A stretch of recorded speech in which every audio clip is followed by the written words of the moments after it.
अस्सलाम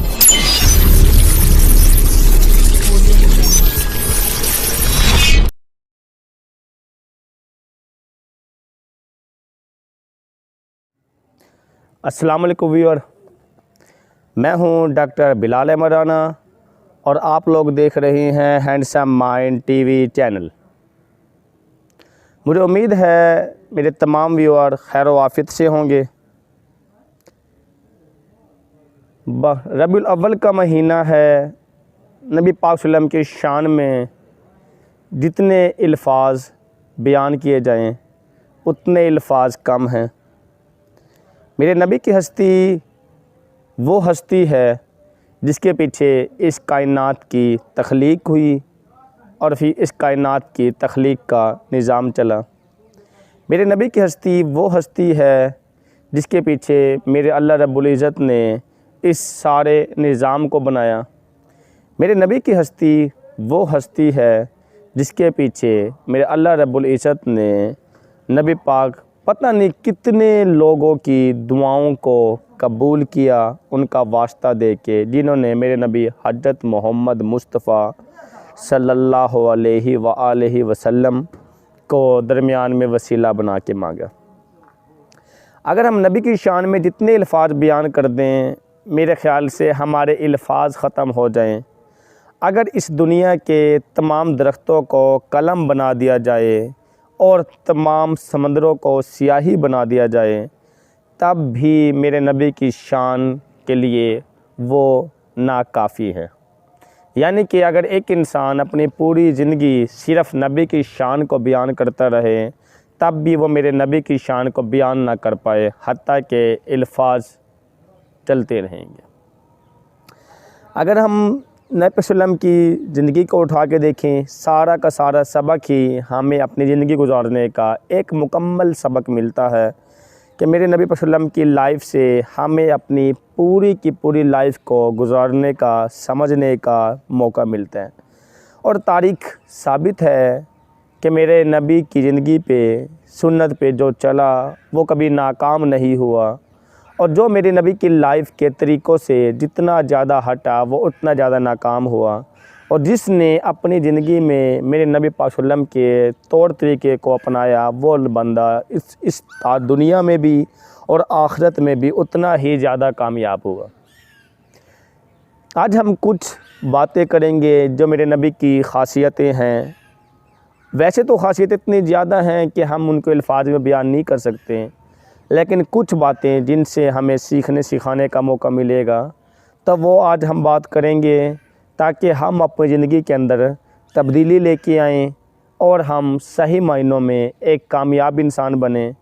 क्योंकि जो सबसे बड़ी सुपर पर्सनैलिटी है, जिसको इस कायनात की तख्लीक ने सबसे ज़्यादा तस्लीम किया है, तो वो मेरे नबी सल्लल्लाहु अलैहि वसल्लम की पर्सनैलिटी को तस्लीम किया है। चाहे वो मुस्लिम है या गैर मुस्लिम, या वो किसी तबके फ़िक्र से ताल्लुक़ रखता है, लेकिन मेरे नबी सल्लल्लाहु अलैहि वसल्लम की पर्सनैलिटी को तस्लीम तकरीबन सब ने किया।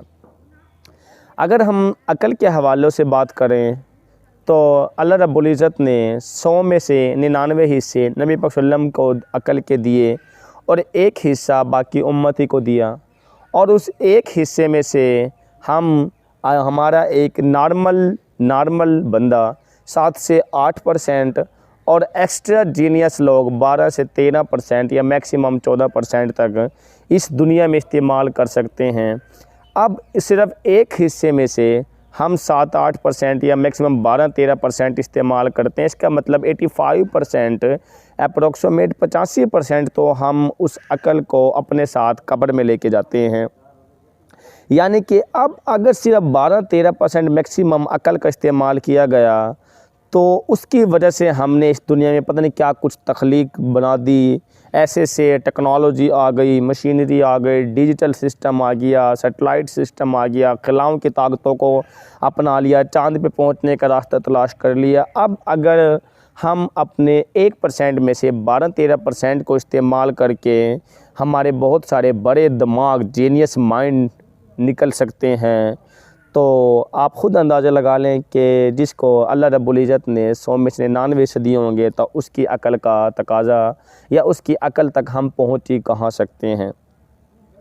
वो अक़ल का एक महवर हैं और ख़ुदा ने तभी सेलेक्ट किया मेरे नबी को, वो ख़ासियतें उनके अंदर, मेरे नबी सल्लल्लाहु अलैहि वसल्लम के सारी की सारी ख़ासियतें, अल्लाह रब्बुल इज़्ज़त का एक इंतखाब और फिर उस इंतखाब को आगे चलाना, ये सारी के सारी यानी एक जीनियस, सुपर जीनियस पर्सनैलिटी, ठीक है, जो कि top one of the world super genius personality जो कहलाती है। तो अब इसका मतलब उनसे कोई काम गलत हो नहीं सकता। वैसे तो कम बेश 1,24,000 अम्बिया कराम है, किसी से कोई गलत काम हो नहीं सकता। और अगर कोई ऐसी कम अकली वाला काम हो नहीं सकता, और अगर वो हुए हैं तो वो एक सिस्टम था, अल्लाह पाक की एक प्लानिंग और एक सिलेक्शन थी कि उस सिस्टम को चलाना था, और उस सिस्टम को चलाने में ही खुदा की जो मसलियतें होती हैं, क्योंकि इस तरह तो फिर मेरे अल्लाह रब्बुल इज़्ज़त ने नेकी और बदी का सिलसिला भी रखा है। तो हालांकि सारे इंसानों को अब माँ से 70 गुना ज़्यादा मोहब्बत करता है, लेकिन मेरा अल्लाह रब्बुल इज़्ज़त सबको जन्नत भी तो दे सकता था, लेकिन एक सिलसिला बनाना था और उस कायनात के निज़ाम को चलना था, और उस सिलसिले को हम सभी तस्लीम करते हैं। जैसे दुनिया फ़ना है और हमारा यकीन है, उसके बाद हमेशगी की ज़िंदगी है, हमारा यकीन है बका की ज़िंदगी है। इस तरह से इस एक सिस्टम को तो बनाना था, इसीलिए जो पैगंबरों की ज़ात है कम व बेश 1,24,000, तो वो सिलेक्टेड पीपल हैं। फिर उसमें जो इमामुल अंबिया हैं, और साथ में कह सकते हैं उसमें जो सुपर जीनियस पर्सनैलिटी है जिसको तमाम लोग मानते हैं, वो मेरे नबी सल्लल्लाहु अलैहि वसल्लम की ज़िंदगी है। अब अगर हम उसकी ज़िंदगी में से जितने फैक्टर को हम अपनी ज़िंदगी में लेके आएंगे तो उतना हम कामयाब रहेंगे, और जितने फैक्टर को हम उनकी अपनी ज़िंदगी से निकाल देंगे तो उतने नाकाम रहेंगे। किसी सहाबी से पूछा गया, जी आप कितने घंटे इबादत करते हैं? तो उन्होंने कहा, जी मैं तो 24 घंटे इबादत करता हूँ। उससे पूछा गया, जी ये तो मुमकिन नहीं, कैसे मुमकिन है? तो उस सहाबी ने फरमाया, जी कि मैं हर काम अपने नबी पाक सल्लल्लाहु अलैहि वसल्लम के तौर तरीके पे करता हूँ, इसलिए जितना काम उसके तरीके पे मैं करता हूँ सारी इबादत में शुमार होता है। इसका मतलब ये हुआ कि अक़ल के जो परखने के जो मायार हैं वो भी यही है, और अक़ल के परखने के मायार का मैंने एक लॉजिक दे दिया कि अगर 100 में से 99 नबी वसल्लम की ज़ात के पास हैं, इसका मतलब वो अक़ल में इतने फ़ीसद ज़्यादा हैं। तो इसका मतलब ये हुआ कि हम जितने ज़्यादा उस तौर तरीक़ों पे चलेंगे तो हम उतना ज़्यादा अक़ल के मायार को पूरा करेंगे, और हम उतना ही हम जीनियस पर्सनैलिटी अपने आप को बना और कहलवा सकते हैं। अब हम आते हैं उन ख़ासियतों की तरफ जो कि मेरे नबी पाक हज़रत मोहम्मद मुस्तफ़ा सल्लल्लाहु अलैहि वसल्लम की ख़ासियतें थीं। उनमें जो सबसे प्यारी ख़ासियत थी वो थी लविंग पर्सनैलिटी, मोहब्बत करने वाले इंसान, जिन्होंने दुख दिया उससे भी मोहब्बत की, जिन्होंने सुख दिया उससे भी मोहब्बत की। एक बूढ़ी अम्मा ने सारी ज़िंदगी कूड़ा करकट सर पे फेंका और इसके बावजूद उनकी तीमारदारी के लिए चले गए। Loving personality and the most loving personality of the world, इससे बड़ी दुनिया की लविंग पर्सनैलिटी हो ही नहीं सकती। तो हमें एक सबक तो यहाँ से ये मिलता है कि अगर हम इस तरीके से अपनी ज़िंदगी के अंदर मोहब्बत के सांचे को ढाल लेंगे तो यकीनी तौर पे हम भी एक अच्छी और मुतमईन और खुशहाल ज़िंदगी गुजार सकते हैं। इसके साथ साथ जो मेरे नबी वसल्लम ने हमें सबक दिया है वो ये है कि छोटों पे शफ़क़त और बड़ों का अदब, यानी कि अपने बुज़ुर्गों के सामने, वालिदैन के सामने और अपने उलमा इकराम के सामने और अपने सीनियर्स के सामने अदब, इखलाकियात, हमारा कोई लफ्ज़ ऊंची आवाज़ से ना निकले उनके सामने, हमारी कोई आवाज़ इतनी ऊंची ना हो जाए कि उनको नापसंद हो, हमें ये चीज़ सीखने का मौका मिलता है। और साथ में ये भी कि छोटों से मोहब्बत भी सिखाई गई है कि अगर हम अपने छोटों पे मोहब्बत करते हैं और उन्हें साथ लेके चलते हैं तो ये दूसरा फैक्टर जो कि सीखने का मौका मिलता है। इसके साथ साथ एक तीसरा फैक्टर ये है कि मेरे नबी पाक सल्लम अपने जो साथी थे उनकी दुरुस्तगी फरमाते थे, उनको बता देते थे कि आपके अंदर ये थोड़ी सी कमी है, आप इसको इस तरीके से कर लें, आप इसको तब्दील कर लें। इसका मतलब ये होता है कि एक अच्छा दोस्त वही है जो कि दूसरों के खामी को बता दे और उसके अंदर दुरुस्तगी लाने की और बेहतरी लाने की कोशिश करे। इसका मतलब ये है कि ये एक अच्छी खूबी के अंदर शुमार होता है। फिर मेरे नबी पाक सल्लम की जो चौथी बड़ी खूबी थी वो जो बाकी सहाबे कराम वगैरह होते थे तो उसके अंदर से ना उनकी उस अकल को या उनकी उस काबिलियत को या एबिलिटी को पहचान लेते थे। अब एबिलिटी को पहचान लेने से मुराद ये है कि मेरे नबी वसल्लम अपने जो जितने भी सहाबा कराम थे उनके एबिलिटी को परखते और बताते कि आपके अंदर ये काबिलियत ज़्यादा है, आप इस काबिलियत को यूटिलाइज़ करें।